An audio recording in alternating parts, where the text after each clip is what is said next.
Vous savez que l'ex-joueur du 15 de France s'est exprimé sur le rugby. Je ne vais pas pouvoir apporter un éclairage très personne ne vous a demandé de parler. Non, il s'est exprimé sur ses pertes de mémoire. Selon lui, ce serait dû au choc à répétition qu'il a encaissé pendant toute sa carrière, des déclarations qui font beaucoup réagir dans le monde du rugby amateur. Reportage près de Toulouse de notre correspondant en Occitanie, Alexis Bourdon. Sur un terrain synthétique de la périphérie toulousaine, une soixantaine d'enfants de 6 à 8 ans apprennent les bases du rugby sous le regard de leurs parents.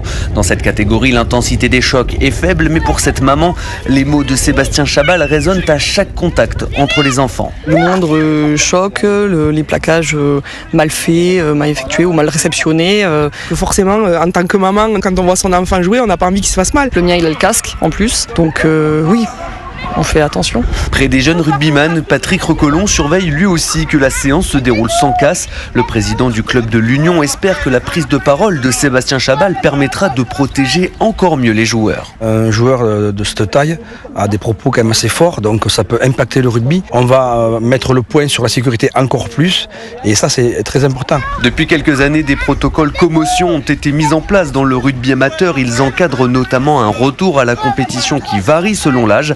Avant 18 ans, les joueurs victimes de chocs à la tête sont écartés 21 jours minimum des terrains. Toulouse, Alexis Bourdon, Europe 1.